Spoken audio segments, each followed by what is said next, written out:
For my granddaughter's 9th birthday, I bought her a little GPS watch as a gift. She loved it immediately. Then she pressed the button from my brother's house. "Grandpa, something's wrong." I drove faster than I had in 20 years. The recording destroyed him. On my granddaughter's 9th birthday, my brother handed her a small wrapped box with a bow on top. Emma tore into it with both hands, the way 9-year-olds do. She lifted out a children's smartwatch, pink, shiny, brand new. She squealed. Then she tilted it toward me, face scrunching. "Grandpa, why does it feel warm if I just took it out of the box?" I smiled and told her, "Batteries do that sometimes." But my brother Gary looked away too quickly. I noticed I just didn't understand yet what I was looking at. 3 weeks later, I did. And the moment I understood, I stopped being a patient man. I want you to know something before I tell you the rest. My wife Margaret and I have been married 41 years. We built our life on 12 acres of farmland outside Cookeville, Tennessee. We raised one son, Jason, who grew up strong and decent and joined the Army at 22. We have one granddaughter, Emma, who lives with us while Jason is deployed overseas.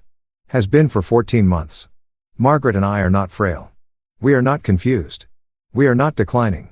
We are 65 and 63 years old, and we still run this property, manage our finances, plant a garden every spring, and beat every neighbor on our road at the church trivia night. But apparently to my brother Gary, we were worth more as a problem to be solved than as people to be loved. Gary is 58. He married Susan 14 years ago. Susan has a brother named Phil Mercer who calls himself a financial advisor, but whose actual talent, I would learn, is identifying elderly property owners with assets and insufficient suspicion. Phil had done this before. Not to strangers, to family, friends, to a woman in his own church. He was smooth enough that nobody had ever pinned it on him legally. Gary found in Phil not just a brother-in-law, but a business partner. All they needed was the right target. We were the right target. It started 8 months ago when Gary began calling more than usual. Not catching up calls, check-in calls. "How are you feeling? Getting enough sleep?" Margaret mentioned her knee had been bothering her. And Gary seized on that for 3 separate conversations. He started coming by on Saturdays, bringing Susan, helping with things we hadn't asked for help with. He reorganized my tool shed without asking. He told Margaret she shouldn't be carrying laundry down the stairs alone. Small comments, gentle ones, carefully placed. I chalked it up to family. He was getting older, too. Maybe something had shifted in him. Then Phil came to dinner. Gary brought him one Sunday in early April, introduced him as someone who'd help them with their retirement portfolio. Very casual, we ate Margaret's pot roast, and Phil asked thoughtful questions about the farm, about Jason's deployment timeline, about what our long-term plan was for the property. He had a way of listening that made you feel heard. I told him we planned to leave the farm to Jason. He nodded slowly. "That's admirable," he said. "You'd be surprised how many families don't plan ahead." He left his card on the table when they left. Margaret picked it up. "He seems nice." I said nothing. Something about Phil Mercer sat wrong with me. Something in the way his questions had an order to them like he'd asked them before. Over the following weeks, Gary escalated his helpfulness. He set up what he called a smart home system. A hub device in the kitchen, a small speaker unit in the living room, another in my study. "It'll make things easier," he said. "You can ask it the weather, set reminders, play music." He spent an afternoon linking everything to an app on his phone, claiming it was for remote tech support if we ever had trouble. I'm not a tech person. I didn't think to ask the right questions. Emma was the one who noticed. She came downstairs one morning before school, still in her pajamas, and stopped in the kitchen doorway, staring at the hub device on the counter. "Grandpa," she said. "Why is the little light blinking? Nobody's talking to it." I looked. She was right. A faint amber pulse. I told her it was probably just updating. But Emma had that look kids get when they know something is off and don't have the words yet. She moved around the device in a wide arc to pour her cereal. 9 years old and already giving it a wide berth. I looked at that light for a long time after she left for school. Then I called my neighbor Tom Waverly, who retired from telecommunications and understands these things. He came over with a small device of his own and swept the kitchen in under 10 minutes. When he looked up, his expression had changed. "Robert," he said carefully. "This unit isn't just a smart speaker. It's transmitting audio continuously, not to a manufacturer's server." He read me the address, a private account registered when I searched it that evening to a Gary Dale Hutchkins. My brother, I sat at my kitchen table for a long time.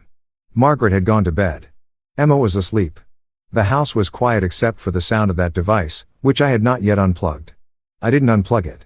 A man who gathers evidence doesn't warn the people watching him. I thought about the past 3 months in a different light. The calls about Margaret's knee, the questions about Jason's deployment date, the casual dinner with Phil, the way Gary had wired every common room. I thought about what we had. 12 acres purchased in 1987, now appraised at just under $400,000. Savings of $92,000. A small investment account Jason had helped us set up. Another $40,000, $500,000, give or take. Enough for a man like Phil Mercer to find interesting. Enough for a brother like Gary to find worth taking. The next morning, I called an elder law attorney named Patricia Holloway. Her name had appeared twice in a Cookeville Legal Journal article about guardianship fraud cases in rural Tennessee counties. She answered her own phone that told me she took her work seriously. We met Thursday. I brought Tom's scan report, the device registration documents I'd printed, and a timeline I'd written in my notebook. Patricia Holloway is 61, small-framed with the kind of precise attention that makes you feel like she's cataloging everything you say. She read through my notes without interrupting. Then she asked 3 questions. How long had Gary been increasing contact? Had anyone suggested we might need extra support soon?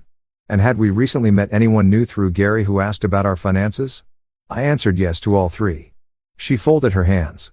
Mr. Hutchkins, what you're describing follows a very specific pattern. It's called a guardianship pipeline. Someone positions themselves as a concerned family member, documents behavior that appears to indicate cognitive decline, introduces a financial professional, and initiates a guardianship petition.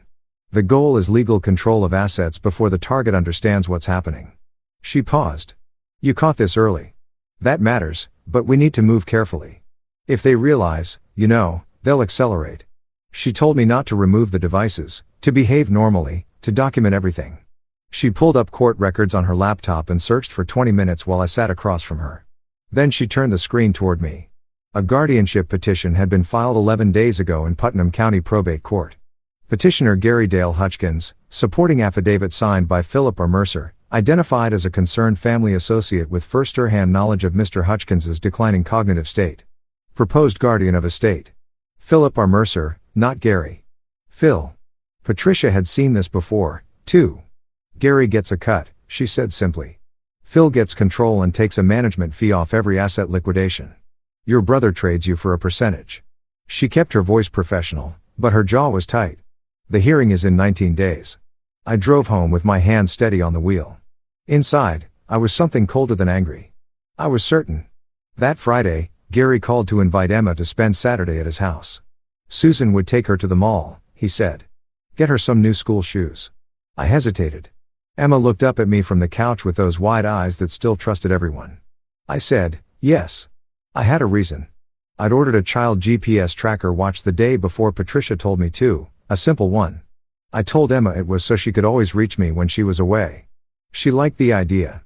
I buckled it onto her wrist Saturday morning before Gary's car pulled in, showed her the red button, and told her anytime she felt uncomfortable or wanted to come home, press it and I would come.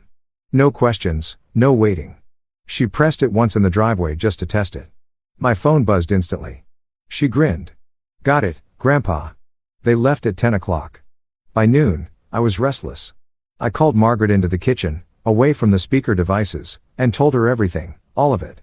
Her face went through several stages, disbelief, pain, then something I recognized as the quiet fury of a woman who has spent 41 years building something and will not watch it be dismantled. She reached across the table and squeezed my hand hard. What do we need to do? I told her. She nodded. We got to work. We spent the afternoon sorting through the past 8 months with fresh eyes. Margaret found 3 separate conversations she'd had with Gary where she mentioned feeling tired, forgetting to take her vitamin, losing her reading glasses. Small things. Gary had written them down. She found his handwriting on a notepad he'd left on the kitchen counter months ago. A list. Her knee. My truck's check engine light I hadn't addressed immediately. The time I misplaced my wallet. A grocery trip where I'd reportedly bought the wrong milk. A list of ordinary human moments reframed as symptoms. We photographed every page. At 3:47 that afternoon, my phone buzzed. Not a call. The GPS alert. Emma's location. Not Gary's house. Not the mall. A residential address on the east side of Cookeville I didn't recognize. I was in my truck in under 2 minutes. I called Patricia from the road. She told me to call the non-emergency police line, explain the situation, and request a welfare check. She gave me the case number from the guardianship filing to reference. The dispatcher's tone changed when I mentioned it. Officers were dispatched. The address was a neat colonial house on Burwood Court. A patrol car arrived the same moment I did. Officer Dana Flores, late 30s, professional, I explained quickly. She nodded and led the way to the door. Gary answered. His smile when he saw me lasted exactly 1 second before something shifted behind his eyes. Susan appeared behind him and then Emma pushed past both of them and ran straight to me, wrapping both arms around my waist, saying nothing, just holding on. When I looked down at her, her eyes were red. Officer Flores spoke with Emma in the patrol car while I stood on the porch with Gary. He tried explanations. The mall had been too crowded. He said Susan's friend had offered to host a little gathering for Emma instead. He gestured vaguely at the house. I said nothing. I had learned from Patricia. Let them talk. When Officer Flores came back, she was professional. Emma's okay, she said, but she told me some things I need to follow up on. She said the adults here spend a lot of time asking her questions about her grandparents, whether you forget things, whether grandma ever gets confused driving, whether she's ever had to remind you to eat. She looked at me. She also told me she didn't feel like she could say no. Gary started to protest. Flores raised one hand. Sir, I'll need your statement. I took Emma home. She fell asleep in the passenger seat before we reached the highway. Her small face turned toward the window, the GPS watch still buckled on her wrist. I watched the road and thought about what I still needed to do. Back home, I synced Emma's tracker to my laptop. The device had logged her location every 30 seconds since she left. And like the watch in the story that taught me what to look for, I had enabled the audio backup feature. The watch had been recording ambient sound since that morning. I put on headphones and opened the files. The first hour was ordinary car conversation, music, a fast food drive-through. The second hour was not. Gary's voice clear and close. Emma, we want to talk to you about your grandpa for a minute. You love him, right, Emma? Yes, Susan. Of course you do. And that's exactly why we need your help. Grandpa is getting older. Sometimes older people need more care than their families realize. Emma quietly. Grandpa's fine, Gary. Well, sweetheart, sometimes when we love someone, we don't see the signs. Has he ever forgotten to pick you up from school? Emma. No, Gary. What about forgetting what day it is or losing things around the house? Emma, everybody loses things. Susan, her voice cooling slightly. Emma, this is important. If the right people don't know that Grandpa needs help, something could happen to him. You don't want something to happen to him, do you? Silence, Gary. When someone asks you a social worker or a doctor, you can just say that Grandpa seems more forgetful lately. That's all. Just that one little thing, and it helps us help him, Emma. But it's not true, Susan. Sharper. Emma. Long pause. Then Emma's voice, very small. Can I call my grandpa now? Gary. In a little while. Let's just practice one more time. I stopped the recording. I sat in the dark of my study for a moment with my hands flat on the desk. Then I called Patricia Holloway at home. She answered on the second ring. I told her what I had. She said, send me the files tonight. And Robert, get some sleep if you can. We have 12 days and we're going to use every one of them. Margaret was waiting in the hallway outside my study. I didn't have to tell her much. She'd heard enough through the door. She sat down on the little bench by the window and looked at the floor for a moment. When she looked up, her eyes were clear. Gary's been at our table every Easter for 30 years, she said, not angry. Just naming a fact before she set it down for good. Okay, what do we do next? We did 3 things. We filed a police report the following morning detailing the surveillance devices, the off-site GPS data, and the coached questioning of a minor. Officer Flores had already filed her own report from the welfare check. The detective assigned to us, Mike Conroll, was the kind of man who asked good questions and wrote everything down. We called Jason. That was the hardest phone call of my life. 14 months deployed, and I had to tell my son that while he was serving overseas, his uncle had been constructing a legal case to seize the farm his family had worked for 4 decades. The line was quiet for a long time after I finished. Then Jason's voice came through steadier than I expected. Dad, tell me what you need from me. I told him we needed a character statement from him and his commanding officer, attesting to his awareness and management of family affairs from abroad. He filed both within 48 hours. We built the case. Patricia worked methodically. She pulled Phil Mercer's professional history and found 3 prior clients, all elderly rural property owners, all of whom had experienced sudden guardianship petitions within months of meeting Phil through a mutual contact. One case, an 81-year-old widow in Crossville, had resulted in the sale of her family's 60-acre farm within 90 days of placement in a memory care facility. Adult Protective Services had investigated. Nothing had been proven. The widow died 14 months after placement. Her estate had been fully liquidated. The pattern was clear. The bodies were there. We just needed to be the case that finally made it stick. The hearing was on a Thursday. Patricia had requested an expedited date given the active police investigation. Judge Howard Brackett presided, 68 years old, 31 years on the Tennessee bench. The kind of judge who has heard every version of every lie and whose patience for wasted time is measurable in seconds. Gary and Susan sat at the petitioner's table with their attorney, a Nashville man named Clifford Bates, who wore a suit that cost more than our hay baler. Phil Mercer sat in the gallery looking composed. His kind always does. Clifford Bates opened with a performance. Concerned family, aging couple, isolated rural property, declining cognitive indicators, Margaret's knee, my truck's check engine light, the grocery trip. He had affidavit from 2 of Gary's friends who described interactions with me that I barely recognized. He spoke about Emma living with us as a burden rather than a joy. He proposed Phil Mercer as a state guardian with Gary as residential guardian. He called it compassionate intervention. Patricia stood. She called Tom Waverly first. He described the audio surveillance device Gary had installed, the continuous transmission to Gary's private account, and the duration of unauthorized recording. He showed the court a printed registry of transmitted files dating back 11 weeks. The gallery stirred. Judge Brackett made a note. Patricia entered the GPS data log from Emma's watch as Exhibit B, demonstrating that Emma had been taken to an unlisted address without my knowledge and contrary to the stated plan. She entered Officer Flores's report as Exhibit C, then she nodded to the bailiff. The courtroom audio system came on. Emma's voice filled the wood-paneled room. "Can I call my grandpa now?" Silence throughout the gallery. Judge Brackett set down his pen. Gary's attorney glanced at his client. Gary was looking at the table. "In a little while, let's just practice one more time." Susan's voice. Gary's voice. Emma crying. Barely audible. Emma finally breaking. "But it's not true." The recording ran 4 minutes and 20 seconds. It felt much longer. When it ended, the room held its silence for a moment before anyone moved. Someone in the gallery exhaled audibly. A woman near the back said something quiet to the person beside her. Judge Brackett looked at Gary Hutchkins for a long flat moment. Patricia called Margaret. My wife of 41 years walked to the stand in her church cardigan and answered every question in clear, complete sentences. She described managing the farm's accounts. She described her active involvement in every financial decision we had made in the past decade. She described Emma's school schedule, her appointments, her friendships. She described her own medical history accurately and without prompting, including the knee issue that Gary had cited as evidence of decline. "It's bursitis," she said calmly. "I've had it 12 years. I manage it fine." Patricia called our accountant of 18 years, Ed Pruitt. He testified that our finances were managed competently and consistently, that there were no signs of confusion or mismanagement, and that he had never had cause for concern in nearly 2 decades of working with us. She called Detective Control, who presented the active criminal investigation into unauthorized audio surveillance under Tennessee state law. Then she called Gary. Gary came to the stand looking smaller than he ever had at our kitchen table. Patricia asked him to explain the purpose of the device he'd installed. He said it was for convenience.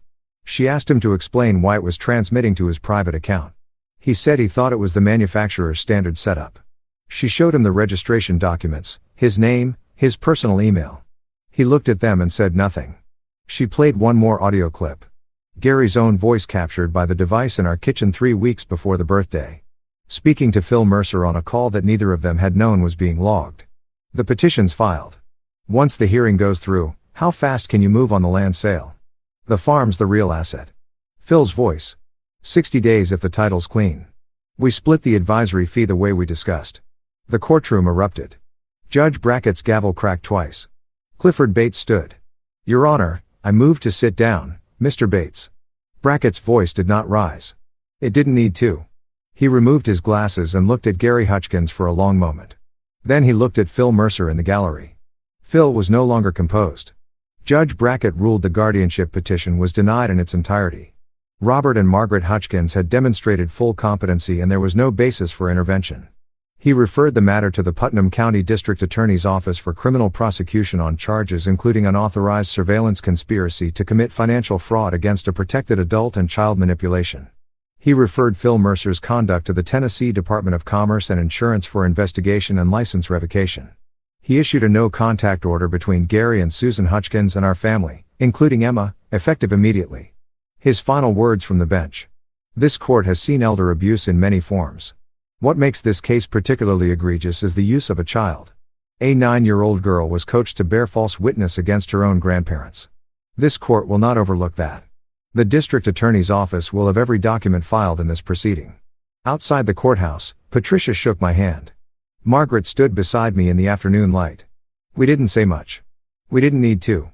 4 months later, Gary Hutchkins was indicted on 2 felony counts, unlawful surveillance, and conspiracy to commit financial exploitation of an elderly adult. He pled not guilty. His trial date is set. Philip Mercer surrendered his financial advisor license under investigation by state regulators. 3 of his former clients' families have come forward. A civil suit is being prepared. Clifford Bates, the Nashville attorney, filed a motion to withdraw from Gary's representation 2 weeks after the hearing. The no-contact order stands permanent pending resolution of criminal proceedings. Jason came home on emergency family leave 3 weeks after the hearing. He sat with Emma in the backyard for a long time. The 2 of them in the garden chairs Margaret keeps near the tomatoes. I watched from the kitchen window. I didn't need to hear the conversation. I knew what it looked like when somebody who'd been scared finally felt safe again. Emma still wears the GPS watch sometimes. Not because we make her, because she says she likes knowing the red button is there. I think about what would have happened if she hadn't noticed the blinking light that morning. If she hadn't asked the question out loud, if I had been a different kind of man, one who takes comfort in assuming the best, who trusts because trusting is easier. Gary had counted on that. He'd known me for 58 years, and he believed I would not look too closely, that I would chalk up unease to getting older, that I would be too proud or too embarrassed to call a lawyer over a suspicion. He was wrong about who I'd become. I spent my life building with my hands, framing walls, setting foundations, learning that the integrity of a structure comes from what's underneath, not what's visible on the surface. A family is no different. Gary looked at ours and saw a transaction. I looked at the same thing and saw what Margaret and I had spent 4 decades making real. The land, the house, Emma, sleeping safely in the room down the hall. Some things are worth going exactly as far as it takes. Margaret and I had dinner on the porch last Saturday, the way we do in summer when the light holds late. Emma did her homework at the table behind us, occasionally reading sentences aloud to check them. The dogs were sprawled on the steps. The tomatoes were coming in strong. You think he ever understood? Margaret said what he was actually taking? I thought about it honestly. No, I said I think he saw numbers. She nodded slowly, picked up her glass. Then that's the real loss, not ours. We sat there until the fireflies came out. Emma finished her homework and pulled her chair between ours without being asked, the way she does. And we watched the field go dark together, the 3 of us. Exactly as we should be.